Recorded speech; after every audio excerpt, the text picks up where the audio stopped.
بل Times میں خوش آمدید۔ حماس کے نائب سربراہ صالح العروری کی شہادت کا بدلہ حزب اللہ اور حماس نے فوری طور پر لینا شروع کر دیا ہے، اور اس وقت لبنان سے یہ خبر سامنے آ رہی ہے حزب اللہ نے حملہ کر دیا اسرائیل پر، کئی فوجیوں کو، کئی سپاہیوں کو اور ایک کمانڈر کو بھی حملہ کر کے ہلاک کر دیا ہے۔ صالح العروری کی شہادت کے بعد ہی حزب اللہ کے سربراہ حسن نصر اللہ کا بیان سامنے آیا تھا، اور انہوں نے کہا تھا لبنان پر اسرائیل کا یہ حملہ ہماری خود مختاری کی خلاف ورزی ہے، ہماری غیرت اور عزت پر حملہ ہے، اس کو برداشت نہیں کیا جائے گا، ہم اس کا فوری طور پر بدلہ لیں گے۔ اسرائیل نے اپنے لیے ایک نیا محاذ کھول دیا ہے، اور اب یہ خبر سامنے آ رہی ہے کہ پہلے ریئیکشن کے طور پر، پہلے رد عمل کے طور پر حزب اللہ نے حملہ کر دیا اسرائیل پر، اور سرحدی علاقے میں اسرائیل کے کئی فوجی اور سپاہی مارے گئے ہیں، اس کی ہلاکت کی تصدیق ہو گئی ہے۔ اور اس خبر کے یعنی اسرائیلی فوجیوں کی ہلاکت کی تصدیق ہو جانے کے بعد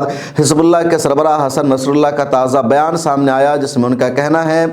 ہماری جو مزاحمت اور لڑائی ہے اس کا ہاتھ بندوق پر ہے، اور ہمارے سپاہی تیاری کی ہر صورتحال کے لیے تیار رہتے ہیں، اس لیے اسی تیاری کی وجہ سے ہم نے فوری طور پر بدلہ لے لیا ہے، اور اسرائیلی فوجیوں کو، اس کے کمانڈروں کو نشانہ بنانے کا یہ سلسلہ جاری رہے گا۔ لبنان کا جو دراصل سیاسی منظرنامہ ہے وہ بہت ہی عجیب و غریب ہے۔ لبنان میں آدھی تعداد عیسائیوں کی ہے، آدھی تعداد وہاں مسلمانوں کی ہے، مسلمانوں کو شیعہ اور سنی میں تقسیم کر دیا گیا ہے۔ لبنان ایک ایسا ملک ہے جس کی زیادہ تر سرحدیں اسرائیل سے ملتی ہے۔ لبنان کے پاس اپنی آرمی نہیں ہے، اس کے پاس کوئی فوجی قیادت نہیں ہے۔ جو حزب اللہ کی لیڈرشپ ہے، جو حزب اللہ کی آرمی ہے، وہی دراصل لبنان کی آرمی سمجھی جاتی ہے۔ اسی وجہ سے حزب اللہ کے سپاہیوں نے، حزب اللہ کی آرمی نے اس حملہ کو لبنان پر حملہ سمجھتے ہوئے لبنان کی غیرت کو للکارنے کی وجہ سے فوری طور پر بدلہ لیا ہے، اور اسرائیلی سپاہیوں کو اور کمانڈروں کو مار گرایا ہے۔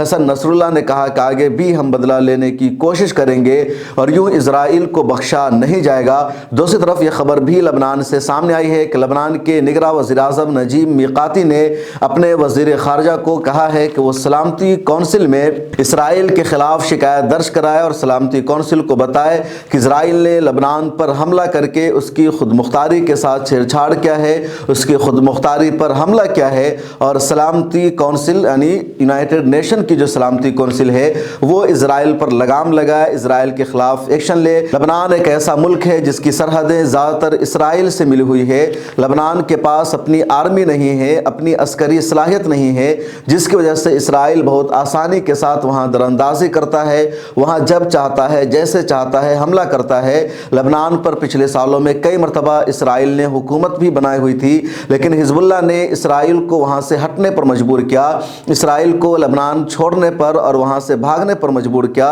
حزب اللہ کے قیام کا مقصد بھی اسرائیل کے خلاف جنگ کرنا اور اسرائیل کے اثر و رسوخ سے لبنان کو آزاد کرانا تھا۔ حزب اللہ نے پچھلے دنوں میں 2 مرتبہ اسرائیلی سینا کو لبنان میں شکست سے دوچار کیا، اور حزب اللہ کی وجہ سے ہی لبنان پر اسرائیل اپنا قبضہ نہیں کر پاتی ہے، ورنہ آج بھی اسرائیل کے گریٹر منصوبہ میں سب سے پہلے لبنان ہی شامل ہے کہ لبنان کو اسرائیل میں شامل کرنا ہے، اور امریکہ کی طرف سے بھی ہری جھنڈی ملنے کو تیار ہے۔ پچھلے دنوں جب اسرائیل نے لبنان پر قبضہ کیا تو امریکہ نے اس کا کوئی ویرودھ بھی نہیں کیا، لیکن حزب اللہ نے اسرائیل کو وہاں سے بھاگنے پر مجبور کیا، اور اب جب اسرائیل نے حماس کے نائب سربراہ صالح العروری کو بیروت میں شہید کر دیا ہے تو حزب اللہ نے اس کا سخت رد عمل دینے کا اعلان کیا ہے، بدلہ لینے کا اعلان کیا، اور اس سلسلہ شروع ہو گیا ہے، اور ہر طرف اسی کی چرچا ہو رہی ہے کہ آخر حزب اللہ نے اتنی جلدی میں یہ بدلہ کیسے لے لیا ہے۔ حزب اللہ کے سیکریٹری جنرل حسن نصر اللہ نے شروع میں ہی کہہ دیا تھا